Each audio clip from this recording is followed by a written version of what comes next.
He warned us, not with fear, not with threats, but with truth. And yet, we ignored him. Napoleon Hill, the man behind Think and Grow Rich, wasn't just giving advice to make you money. He was trying to show you something much deeper, a hidden system, a pattern, a formula designed not only to build success, but to keep most people from ever reaching it. But almost no one paid attention to that part. They saw the get-rich title and missed the warning label. Because if you really understand what Hill was saying, it changes everything. So ask yourself this: why would a man spend over 20 years interviewing the most powerful men of his time, only to leave behind clues that most people never even see? What was he really trying to tell us? And more importantly, why didn't we listen? Before we dive in, if you're the kind of person who knows deep down that there's more to life than just working hard and hoping something clicks, then stick with this video till the very end. This isn't just another motivational talk. This is a wake-up call. Now, let me take you back to the beginning. The year was 1908. A young Napoleon Hill was sent to interview the steel magnate Andrew Carnegie for a magazine article. But what began as a simple assignment turned into a life-altering mission. Carnegie didn't just answer his questions, he challenged him. What if, Carnegie asked, there was a formula, one exact blueprint that all successful people used, whether they knew it or not? What if this secret could be taught to the world? And just like that, the assignment became a quest. Carnegie opened the doors to the most powerful minds of the time: Henry Ford, Thomas Edison, Alexander Graham Bell, and many others. Over the next 2 decades, Hill studied these men, observed their habits, dissected their decisions, and slowly, a pattern began to form. But here's the part no one talks about. Hill didn't just learn what successful people do. He also learned what keeps most people trapped, broke, afraid, distracted, obedient. And that's when it clicked. There's a game being played, but most people don't even know they're on the board. In Think and Grow Rich, Hill hides these truths in plain sight, like a man trying to smuggle a message out of a locked prison. Because if he said it too clearly, it wouldn't just be controversial, it would be dangerous. You see, this wasn't just a self-help book, it was a coded message to those ready to wake up. Still with me? Good, because what you're about to hear might change the way you see the world forever. Let's start with the first clue: definiteness of purpose. Hill said, there is one quality one must possess to win, and that is definiteness of purpose, the knowledge of what one wants, and a burning desire to possess it. Sounds inspiring, right? But look deeper. Why is that so important? Because the world is designed to rob you of that clarity. From the moment you're born, you're bombarded with distractions. School teaches you to follow instructions, not to think independently. Media feeds you fear. Entertainment numbs your ambition, and society praises safety over vision. The system isn't broken, it's built that way. Because a person without purpose is easy to control. Think about it. When you don't know what you want, someone else decides it for you. You chase jobs you hate, buy things you don't need, and live a life designed by someone else's blueprint. That's the trap. And Hill knew it. Definiteness of purpose isn't just about goals. It's rebellion. It's reclaiming your mind. It's stepping out of the fog and saying, no more. Let me ask you, have you ever felt like something inside you was made for more? That there's a vision in your mind that won't leave you alone, no matter how many times you try to silence it? That's not fantasy. That's your soul trying to wake you up. And Hill was one of the first to say it out loud. Until you know what you want and burn with desire to get it, you will be used by those who do. Let that sink in. People always ask, why don't more people succeed if the information is out there? Simple. Because information alone isn't enough. You have to unlearn the lies. You have to fight to hold on to your vision in a world designed to break it. And that takes more than knowledge. It takes will. This is where most people give up.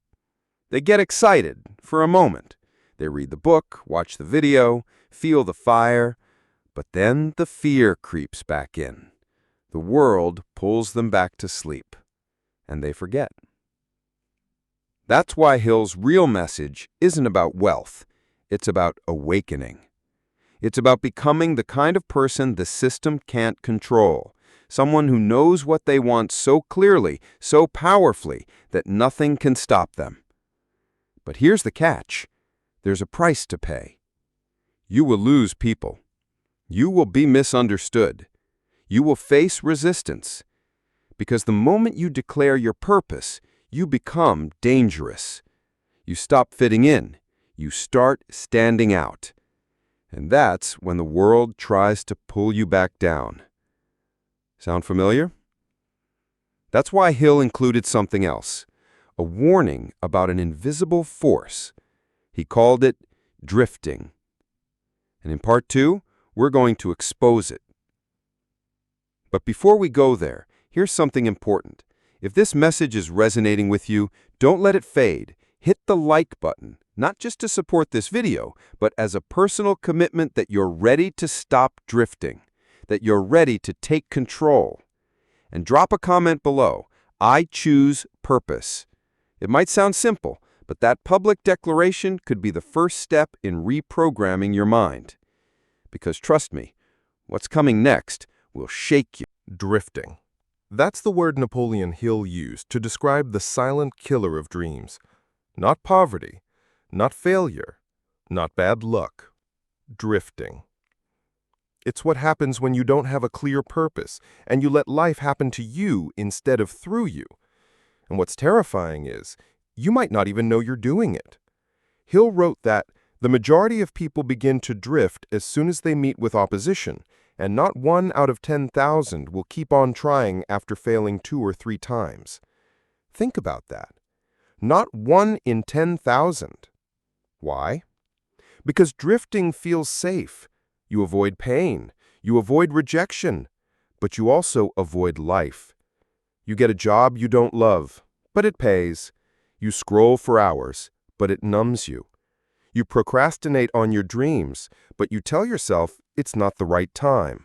You drift until one day you wake up in a life that doesn't even feel like yours. Hill didn't pull that word out of thin air. He spent years decoding this pattern. He saw that drifting wasn't just a personal habit. It was a global epidemic. And more importantly, it was engineered. Let that settle in, because here's the part most people miss. Hill's unpublished work, Outwitting the Devil, revealed just how deep this rabbit hole goes. In it, he imagines a conversation with the devil, not as a red monster with horns, but as a metaphor for the force that keeps people trapped. And when Hill asks this devil how he controls people, the answer is chilling. I cause people to allow me to do their thinking for them. I control people by making them drift through life. This is where it gets real. According to Hill, drifting begins when you stop using your own mind. You let school dictate what's realistic. You let media define your worth. You let fear disguise itself as logic. You think you're being cautious, but you're actually being controlled. And here's how it happens. Routine, repetition, distraction, noise. You're constantly stimulated but never focused. You stay busy but never free. And the more you drift, the more the world rewards you with comfort, not progress, just enough to keep you from waking up.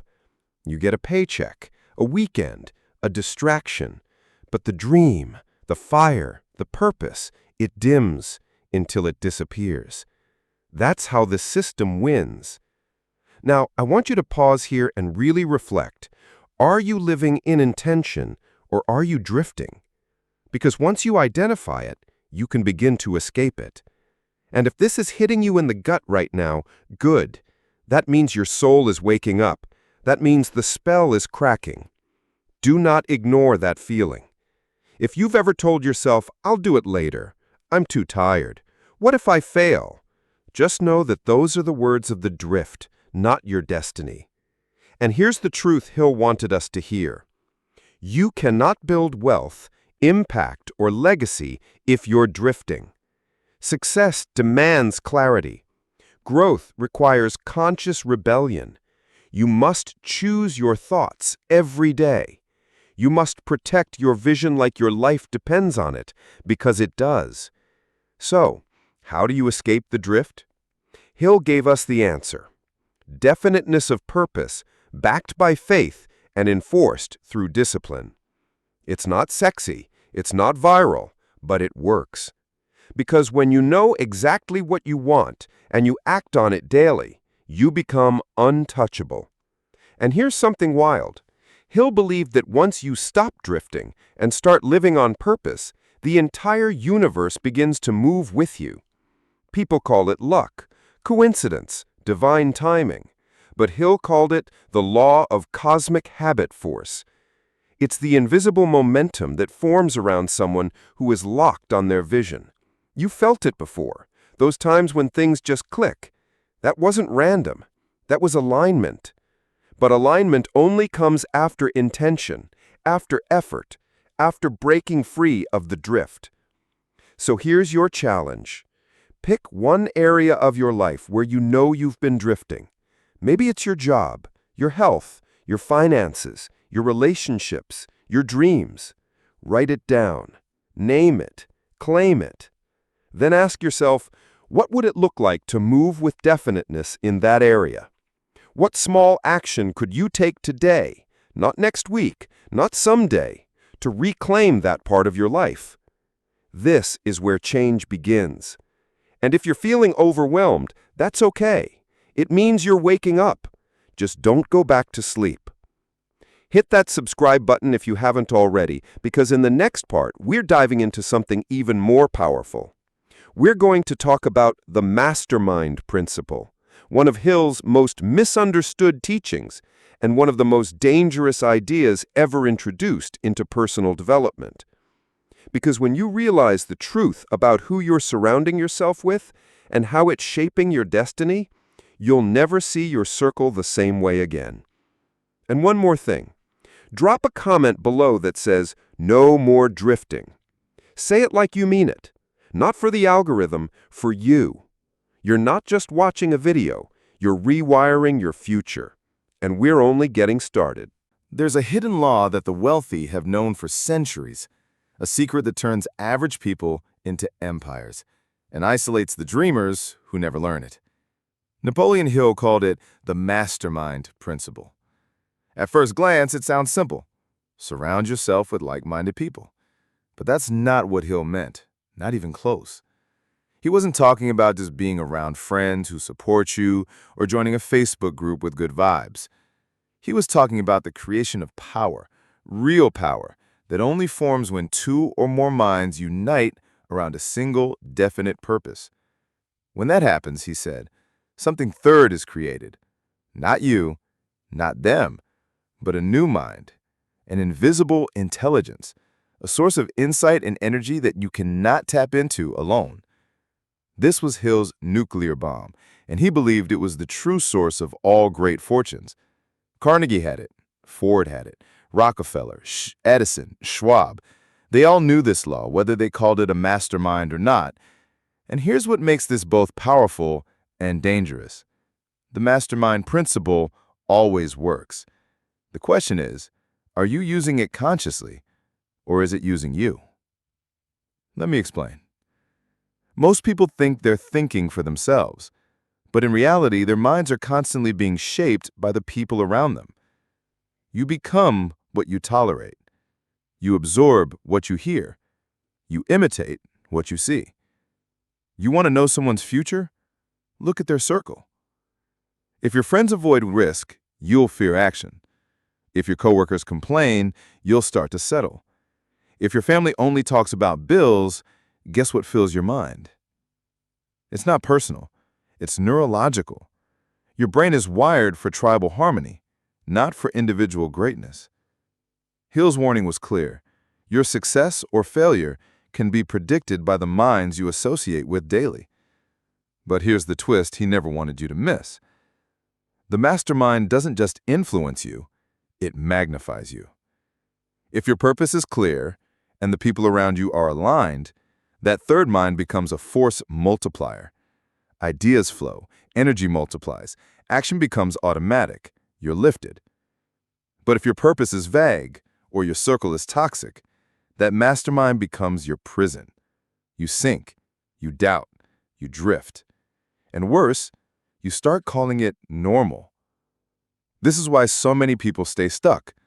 Not because they're lazy, not because they lack talent, but because they're plugged into the wrong mind network. And Hill knew it. He wrote, "No mind is complete by itself. It needs contact and association with other minds to grow and expand." Let that hit you.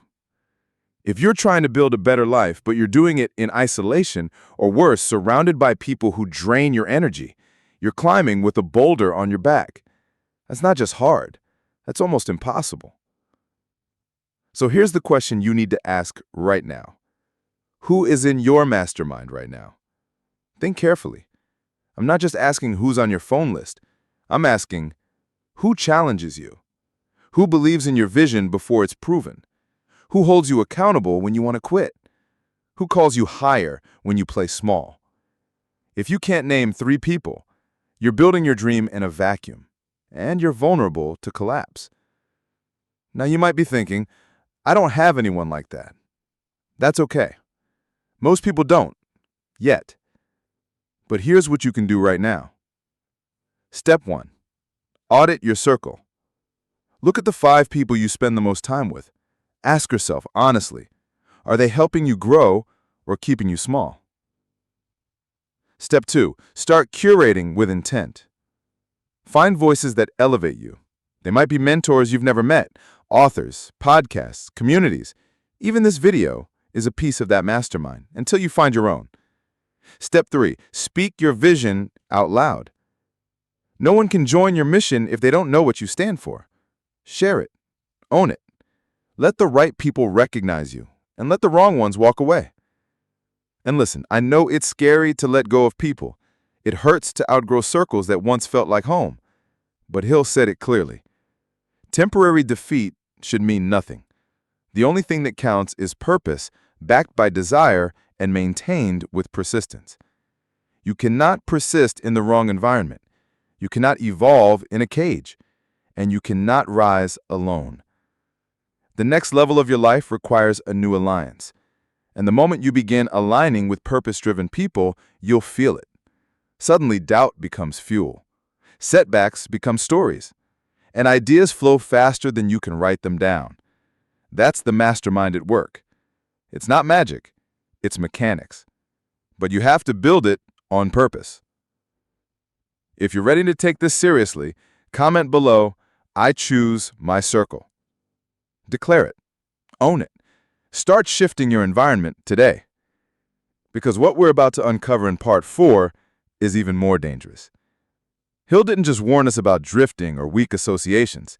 He exposed the ultimate trap, the thing that enslaves people in mediocrity more than anything else: fear. But not just any fear, invisible fear. The kind that hides behind logic, the kind that sounds smart but slowly kills your dreams.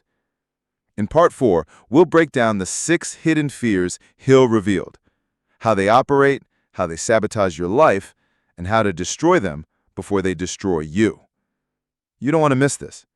Hit that like button if this message is lighting something up in you. Share it with someone who needs to hear it. And most importantly, don't let this just be information. Let it be ignition. There's a reason why most people never reach their potential. It's not because they aren't smart enough. It's not because they aren't working hard enough. And it's definitely not because they weren't born for it. It's because of fear. Not the kind you scream about, the kind that whispers. Napoleon Hill didn't just mention fear, he dissected it. In fact, he identified 6 invisible fears that operate like viruses in the human mind. They don't attack all at once, they creep in, one thought at a time. And the most dangerous part? You think it's you thinking them. Let's walk through these 6 mental traps, and if even one of them is active in your life right now, it's holding you back more than you realize. Fear number 1, the fear of poverty. This one's obvious, but also misunderstood. It's not just the fear of being broke. It's the anxiety that drives your every decision. It's staying in a job you hate just to be safe. It's avoiding risk even when the opportunity is in front of you. It's the voice that says, "What if I lose it all?" But Hill said, this fear is the most paralyzing because it kills ambition at the root. And here's the scary truth. Most people are poor not because of lack, but because of this fear. They shrink their dreams to fit their paycheck. They ask, "What can I afford?" instead of, "What can I build?" And that mindset is inherited, generational, and systemically reinforced. Fear number 2, the fear of criticism. You felt this, we all have. It's the fear that if you try something bold, people will laugh, mock you, judge you, call you crazy. So instead of taking the leap, you play it safe. You blend in. You keep your dreams quiet. But let me ask you this. Who are you shrinking for? Hill said, fear of criticism robs man of his initiative, destroys his power of imagination, and limits his individuality. You weren't born to be liked. You were born to leave a mark. Don't let other people's comfort become your prison. Fear number 3, the fear of ill health. This one doesn't get talked about enough. It's not just physical illness, it's mental obsession, worry, stress, anxiety about what could go wrong. When this fear takes over, you stop moving forward and start playing defense. You avoid the unknown, you resist change, you collapse inward. But here's what Hill teaches. Fear itself is more damaging than the thing you fear, because fear produces dis-ease in your body, in your mind, in your future. Fear number 4, the loss of love. This one is subtle but lethal. You stay in the wrong relationship because you're scared to be alone. You silence your dreams because you don't want to outgrow someone. You hold back your truth because you're afraid it'll push people away. But Hill warned us, love based on fear is not love, it's bondage. Real love will never require you to shrink your purpose. And anyone who does, they were never your person to begin with. Fear number 5, the fear of old age. You see this in how people talk. I'm too late. I missed my shot. I should have done it years ago. But that's a lie. Hill believed time is a tool, not a limitation. Colonel Sanders started KFC at 65. Ray Kroc built McDonald's in his 50s. Hill himself didn't publish Think and Grow Rich until he was 54. You're not too old, you're just getting started. The fear of age is society's trick to keep you quiet, tired, and complacent. But greatness has no deadline. And fear number 6, the fear of death. This is the root of them all. It's the fear that paralyzes us into existing instead of living. But Hill said, when a man learns to live with the awareness of death, not in fear, but in understanding, he becomes unstoppable. Because death is not the enemy, wasted life is. These 6 fears are real. They're not just mental. They're emotional, spiritual, physical. And here's the kicker. They often wear disguises. Fear of poverty looks like being practical. Fear of criticism sounds like being realistic. Fear of loss feels like being loyal. Fear of death turns into just surviving. But the result is always the same. You stop growing. So how do you break free? Hill gives us the antidote. Faith is the only known antidote for fear. Faith not as religion, not as blind hope, but as inner certainty. Faith in yourself. Faith in your vision. Faith that what you're doing matters, even if no one else gets it yet. And that faith must be practiced. Here's how. 1. Auto-suggestion. Repeat what you want to believe, daily, out loud, with emotion. Hill wasn't playing games here. Your subconscious mind believes repetition, not logic. 2. Decision. Fear hates clarity. When you decide and act fast, fear loses power. And 3. Action. Every time you move forward, even if it's small, you chip away at the fear's grip. And finally, 4. Environment. Surround yourself with people who operate in faith, not fear, because energy is contagious. If you're ready to stop letting fear run your life, comment below, faith over fear. Say it, share it, embody it. Because fear will always knock, but you don't have to open the door. And in part 5, we take everything you've just learned and we shift into offense. Because now it's time to talk about the most unfair advantage Hill ever discovered. Something so powerful, most people don't use it because it sounds too simple. The power of imagination. But Hill didn't just see imagination as a mental exercise. He saw it as the workshop of the soul, the place where every fortune, invention, revolution, and movement begins. And once you learn how to use it properly, on purpose, you will never look at your thoughts the same way again. This next part might just be the one that unlocks your vision for good. But before you go, hit the like button if fear has ever held you back and you're done letting it win. Share this video with someone who needs this wake-up call. And most of all, remember, Hill didn't write this for them. He wrote it for you. There's one thing every successful person does, whether they realize it or not. They see it before it exists. They create it in the mind before it ever touches reality. They don't wait for evidence. They imagine the result and then move as if it's already theirs. Napoleon Hill called this the most underused and misunderstood force of all, imagination. Now listen closely, because this isn't wishful thinking. This isn't vision boarding or manifesting for the sake of aesthetics. Hill didn't teach imagination as a fantasy. He called it the workshop of the mind. It's where all ideas are born, where all fear is defeated, and where every transformation begins. Hill broke it down into 2 types, synthetic imagination and creative imagination. Synthetic imagination is what most people rely on. It's when you take existing concepts, mix them, rearrange them, and try to come up with something new. It's useful, but it's limited. It's logical, predictable. It keeps you operating within what's already been done. But creative imagination? That's a different beast. Hill said it is the channel through which infinite intelligence communicates. It's what Edison tapped into when inventing the light bulb.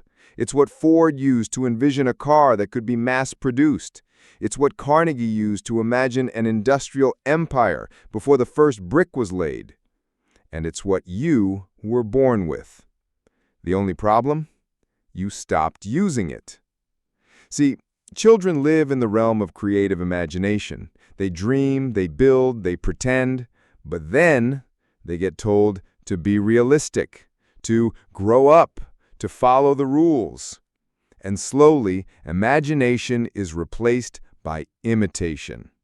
You copy what's safe, you repeat what's acceptable, and you forget how to see. That's how society tames you, not by force, by numbing your inner world. But Hill was clear. Imagination is the most marvelous, miraculous, inconceivably powerful force the world has ever known. And it's free. It's always been with you. You just have to reclaim it. Let me show you how. Start with this question. If there were no limits, what would your life look like in 3 years? Close your eyes, picture it. Where are you living? What kind of work are you doing? How do you feel waking up every morning? What kind of people are around you? What are you creating that didn't exist before? Don't filter, don't shrink, don't make it reasonable. Your imagination isn't supposed to be logical, it's supposed to be liberating. Hill said that every person who accumulates massive success first sees it vividly in the mind. Not vaguely, not casually, vividly, with emotion, with belief, with intensity. Because here's the truth. The subconscious mind doesn't know the difference between what's real and what's vividly imagined. And that means imagination, when used deliberately, becomes a tool of reprogramming. But it doesn't stop there. Hill taught that imagination becomes powerful when combined with desire and faith. In other words, when you imagine something, want it deeply, and believe it's possible, you begin bending reality in your favor. You move differently, you speak with certainty, you see opportunities others miss. This is how ordinary people build extraordinary legacies. But here's what holds most people back. They stop imagining because the how isn't clear. They want the step-by-step plan before they allow themselves to dream. But Hill knew better. He wrote, "Whatever the mind can conceive and believe, it can achieve. Not whatever the mind can figure out and control. Your job is to conceive it, to hold the picture so strongly that it pulls you forward. The how reveals itself in motion, not in theory. That's why your imagination must become a daily ritual." Here's how to start. 1. Write your vision in present tense. Don't say, "I want to." Say, "I am living in a beautiful home by the ocean, running a business that changes lives, earning $500,000 a year doing what I love." Be specific, be emotional, be clear. 2. Visualize it every morning. Close your eyes for 5 minutes, feel it, hear it, touch it. Train your brain to believe it's already happening. 3. Speak it out loud. Words have power. Don't just think your vision, declare it. 4. Guard your mind. Every time doubt creeps in, replace it. Every time someone says, "Be realistic," smile and keep imagining. Because your vision is a seed, and seeds must be protected. See, we've been taught to admire the results of success, but not the imagination that created them.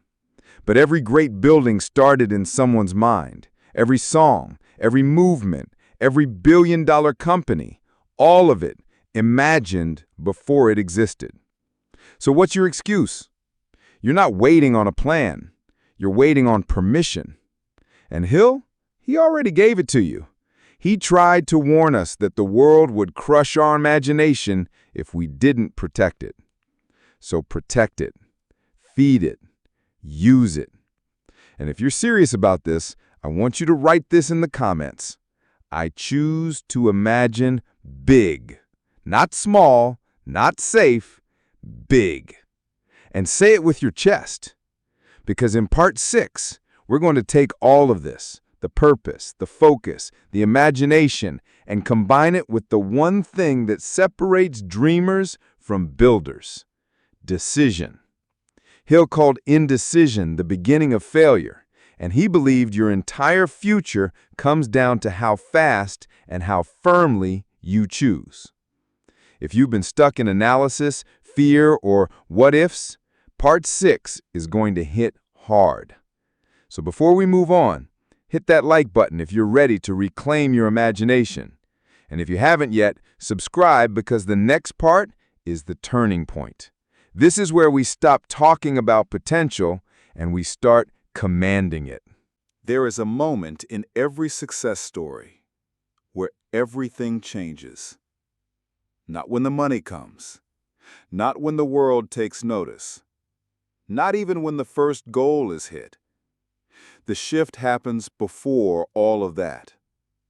It happens when the person makes a decision, a real one, not a wish, not a preference, not a someday intention, but a bold, unwavering, non-negotiable command to life that says, "This is what I will do." Period. Napoleon Hill didn't just talk about decision. He obsessed over it. He said that successful people make decisions quickly and change them rarely, while unsuccessful people make decisions slowly and change them often, if they ever decide at all. Why? Because indecision is the death of purpose. Think about it. What does indecision really do to you? It drains your energy. It creates mental noise. It opens the door to fear. It invites opinions, doubt, distractions. And slowly, it suffocates your momentum. You sit on the idea, you overthink the move, you ask everyone around you what they think, until their doubts become your reality. Hill said, "Those who reach decisions promptly and definitely know what they want, and generally get it." Because decision is power. And the moment you truly decide, life begins to reorganize around that intention. People show up, ideas appear, opportunities unlock, and it looks like luck, but it's just alignment. You're no longer scattered. You're focused. You're dangerous. But here's the hard truth. Most people never get here. They stay stuck in maybe, paralyzed by options, addicted to safety, waiting for perfect timing, perfect conditions, perfect certainty. But success doesn't belong to the perfect. It belongs to the decisive. And Hill saw it again and again in every titan he studied. Carnegie decided to dominate steel. Ford decided to build a car for the common man. Edison decided he'd find a way to create the light bulb, no matter how many times he failed. And once they decided, they burned the ships. No retreat, no backup plan, no, well, if it doesn't work. Hill said that kind of certainty releases a force in your spirit that almost nothing else can. It changes how you show up, how you speak, how you move, how you respond to failure. Because here's what no one tells you. When you don't decide, life decides for you. The market, your boss, the government, your environment, other people's opinions. If you don't choose your direction, you'll live by default instead of by design. So let me ask you, where have you been avoiding decision? Maybe you've been thinking about starting that business. Maybe you've been waiting to leave the job that drains you. Maybe you've been hoping to get healthy, write the book, launch the brand, move to the city. But deep down, you know the truth. You've been stalling. And that's okay. Awareness is power. But now it's time to decide. Let me walk you through Hill's formula. Step 1. Know what you want. This is non-negotiable. If you're vague, your decisions will be weak. You must be precise, clear, focused. Write it down. Step 2. Make the decision today. Not when it feels right, not when it's convenient. Now. Say it out loud. I decide that I will blank, no matter how long it takes or how hard it gets. Step 3. Back it with action. Decisions without action are just noise. Send the email, book the meeting, throw out the junk, sign the paper, tell the world. Step 4. Cut off the exit. Burn the bridges behind you.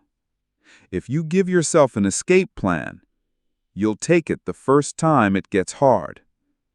Now, this doesn't mean recklessness. It means commitment. There's a difference. Because when the decision is made with purpose, every obstacle becomes a step, not a wall. And just so we're clear, you don't have to know how it will happen. You just have to know what you want and be all in. The path will unfold as you walk it. This is what Hill meant when he said, indecision is the seedling of fear. Fear is the tool of the devil. Defeat waits on the man who hesitates. And he wasn't being dramatic. He was describing the very moment that separates those who live a life of meaning and those who die with their dreams still in their head. So I'm going to ask you to do something bold. Right now, comment below with your real decision.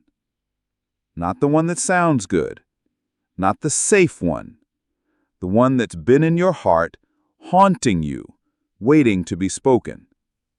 Write, I decide to blank, no matter what, and say it with conviction.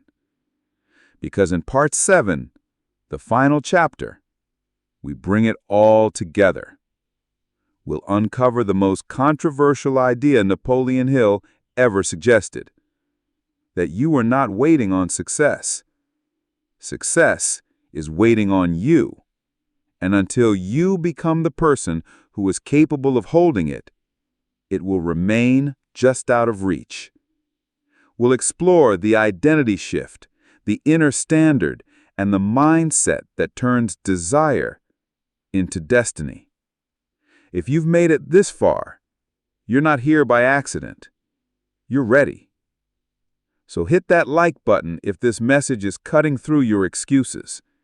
And if you're serious about making real moves, not just dreaming, then stick around. Because what's coming next is the final unlock.